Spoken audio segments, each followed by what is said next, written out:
Are you here to support Trump? Are you here to see Oz or Mastriano? Yeah, we're here to support them all, every Republican there is out there. We're tired of the Democrats, how they're handled everything. Like cost of gas, food prices, the whole economy, and then this transgender stuff going on in schools and, FBI interacting with parents because of what they want to say. So, the country's a mess.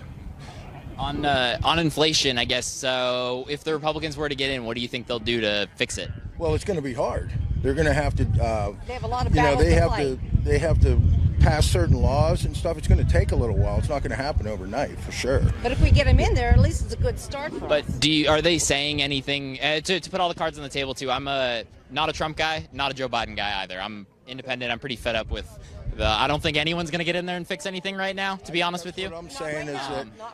Yeah. So I haven't even heard like a real plan. To be fair too, again, the Democrats are in there right now. They claim to have like the fixed inflation with the Inflation Reduction Act, right? Yeah. All your prices went down, right? Mine totally did, right? I'm sure all the people watching their prices went down as well, right? Bullshit, obviously, right? Yes, didn't happen. But they're not doing anything about it either. There are plans, although most of the Democrats, in my opinion, are afraid to run on some of these plans. Like Democrats and even President Trump at one point, President Trump at 2 points did stimulus checks and things like that. But Democrats are, for whatever reason, kind of afraid to do that now. I don't necessarily know why, but Republicans, I haven't heard the plan on like what are we going to do to fix inflation, right? I really haven't heard a plan as far as that goes, but what they have to do is we don't have the Republicans that are in there are mostly rhinos, we have to get real American patriots in there that are going to be able to do something. And it's still going to be hard. They're going to have to fight the swamp, but they're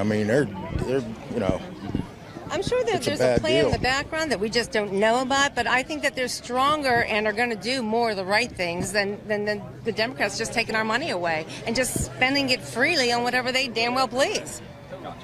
I agree with you on the idea that nothing's going to necessarily happen in the short term, and that a lot of the folks who are in there aren't going to do anything.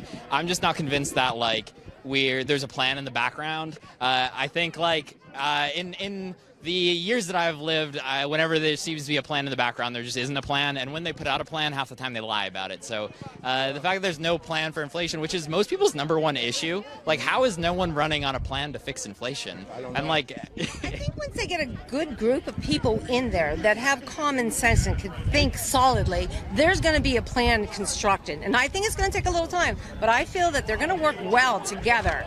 They're running on abortion, too. That's one of their biggest things. They're more worried about, that's what you hear them talking about, not inflation, like you're saying. Because they don't have a plan to make it any better.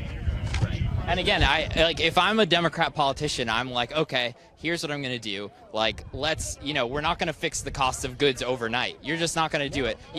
A lot of people in the line have been like, they're going to cut spending. The Republicans are going to cut spending, and that's going to fix inflation. And it's maybe, but probably not. And there's worse inflation in Europe right now, and it's not because of our spending. That's exactly it. What the United States does do, that affects all of Europe. It truly does.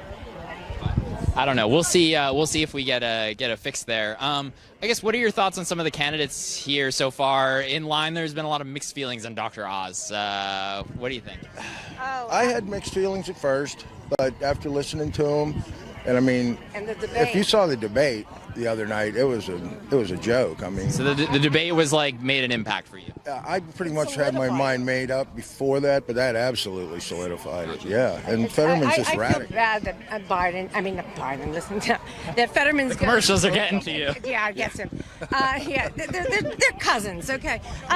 The thing is, I feel bad that he was put out there. And it was directed this way. He's not ready. Maybe in a couple years he might be ready, but now he's not capable of handling the things that are directed to him. He's going to be, if he would get in, let's God forbid, that he's just going to listen to what anyone says and he's just going to do it, and it's not going to help any of us. I truly feel that. So, what are your thoughts about us saying that politicians should be involved in women's medical, whatever, like the abortion rights and stuff like that? Yeah. they shouldn't be. I mean, the abortion it went back to the states with the Supreme Court saying what they did, and that's where it should stay. They aren't making abortion illegal. It's just illegal in certain states. It's tricky because I mentioned I live in Texas. Abortion is fully illegal in Texas, and I live in Austin. If you needed to get an abortion in Austin right now, 10-hour drive to New Mexico, which is extremely difficult for most people to do, though, because it's not like you just drive over and they're like, snip, snip, get an abortion. It's hard for them. It's extremely difficult because you're not, like, an abortion is not just like show up, have it done, go home. It's like first you make a first appointment. You need to go to an appointment, then you go and you do it. I'm pro-life. I always have been, so I've never really supported abortion. The tricky thing that starts to happen. Oh yeah, it is raining now. The tricky thing that starts to happen though is like in Texas, there's no exception for rape. There's no exception for incest, and there are tons of kids in the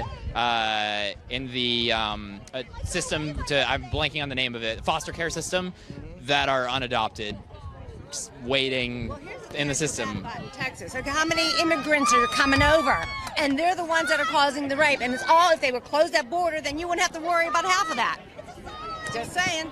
I think making the stretch that the immigrants coming over the border are causing the rape is a big stretch. A lot of these... But I'm sure it's not making it any easier.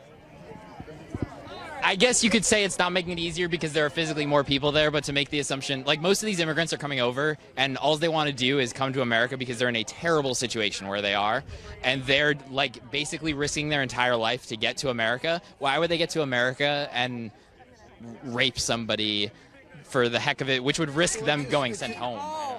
It is going on, though. They're releasing criminals over here. They're emptying their prisons. I mean, there isn't just, there's bad people coming over. I'm not saying everybody and families and stuff that come aren't just hoping for a better life. And I've seen I didn't talk to them, but I saw people talking to them, and they all said basically what you said. They were telling other people not to do it. It was that hard to do. So I guess they should stop doing it.